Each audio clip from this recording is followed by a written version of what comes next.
धाराशिव जिल्ह्यामध्ये भूम आणि परांडा परिसरामध्ये अतिवृष्टी झालेला आता महिना पूर्ण होतोय. उद्या दिवाळी सुरू होते. शेतकऱ्यांचं मोठं नुकसान झालेलं आहे. शेतकरी दिवाळी कसे साजरी करणार हा प्रश्न शेतकऱ्यासमोर आहे. आता आपण एका शेतामध्ये आहोत. चंद्रकांत मोरे यांचं शेत आहे. ही शेतकरी स्वतः शेतामध्ये साफसफाई करताना आपल्याला पाहायला मिळते. एक महिना झालं हो. पूर आलेला. काय काम सुरू आहे तुमचं? ही साफसफाई, काटं काढणे, हे रानात जी झाडं वाहून आल्यात त्याचे काट्याळी हे ते झाडं काढणे हेचं काम चालू आहे. साफसफाई, दगडं काढणे हे काम चालू आहे. मदत मिळाली का काही?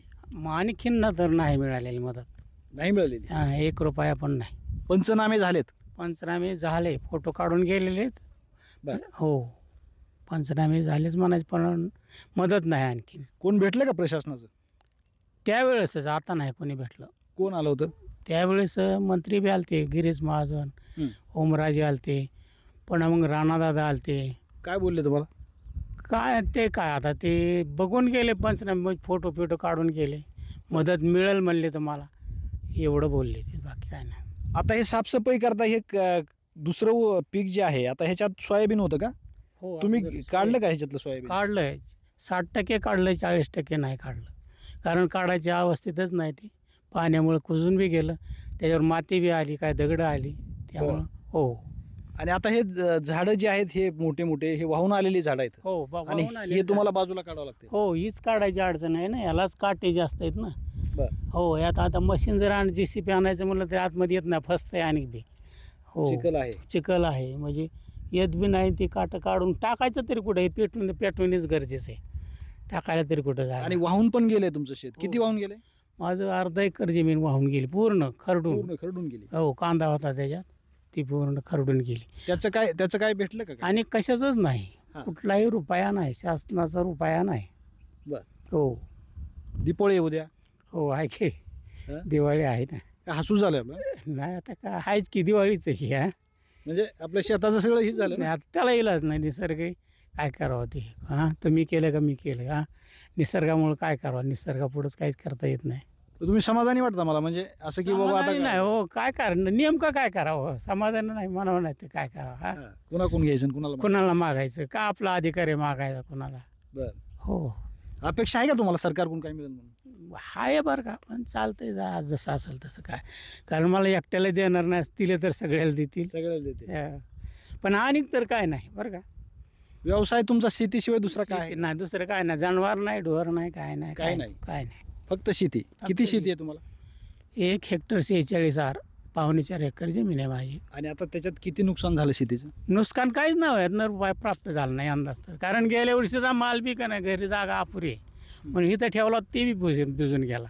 माल पण भिजला? माल पण गेल्या वर्षीचा? गेल्या वर्षीचा म्हणजे आम्हाला जी खायला लागतो का वर्षाचा, तो पूर्ण माल इथंच होता ना. म्हणजे तुमचं 2 वर्षाचं नुकसान झालं? तसंच म्हणायचं. कारण माल, हो, कारण शेतीच कुठं लय उत्पन्न निघत ना. आमचा माल तरी कुठं लय मार्केटला जातो, खायापुरतं भागतं थोडं आपलं 10-5 रुपये इकडे तिकडे काय असते. इथंही काय बाग होती का कशाची? काय नुकसान अगोदर होतं? द्राक्षाची बाग होती, ते काढून कारला आणि दोडका केलता. बर.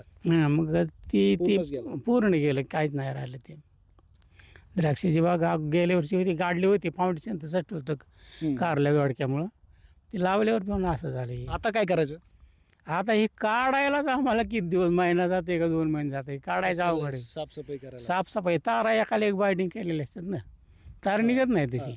आणि सगळी घरच आहे त्याच्यात. आतमध्ये हिंडायचं म्हणलं तर सारखं पायाला लागत आहे. बर. सारखं लागत पायाला.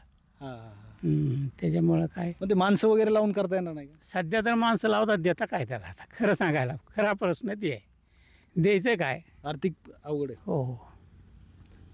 आणि आता हे उत्पन्न पुढचं कधी येणार, कधी म्हणजे? तर गॅरंटीच नाही बरं का. ज्यावारी पेरेल, अगर रब्बीची पेरणी होईल, हा. कारण ही रान नीट करायला, ही काढायलाच मला किती दिवस जाते. बाहेरून काढायचं तर ताकद नाही, काढायला किती दिवस जाते ना. पुन्हा मग जर पाऊस नाही पडला तर वल नाही राहील तर कुठलं पेरणं होते. पुन्हा ते गेलंच वर्ष. पुन्हा जून शिवाय नाहीच काय, असं होणार. म्हणजे तुमचं 2 वर्षाचं नुकसान झालंय. हो. काय तुम्हाला अपेक्षा आहे आता सरकारकडून? काय भेटावं वाटते का मदत? का मिळेल का नाही ह्याची अपेक्षा आहे का? नाही, आशा तर आहे मिळेल म्हणून, पण अनेक मिळालेली नाही. आशा तर आहेच की प्रत्येकाला राहणार. हो. एकंदरीतच बघा, दिवाळी उद्या आहे आणि शेतकरी शेतामध्ये काम करत आहेत आणि त्यांना म्हणजे दिवाळी कशी साजरी करायची हा मोठा प्रश्न आहे. शासनाची मदत तर लांबच आहे, परंतु 2 वर्षाचं म्हणजे चंद्रकांत मोरे या शेतकऱ्यांचं 2 वर्षाचं नुकसान झालं आहे. त्याचं कारण असं आहे की त्यांचा गेल्या वर्षीचा माल शेतामध्ये पत्र्याच्या शेडमध्ये ठेवला होता आणि तो मालसुद्धा या बाणगंगा नदीच्या पुरात वाहून गेला आणि यावर्षीचं शेतीसहित पीकसुद्धा वाहून गेलेलं पाहायला मिळतं आहे. श्रीराम क्षीरसागर, TV9 मराठी, धाराशिव, भूम.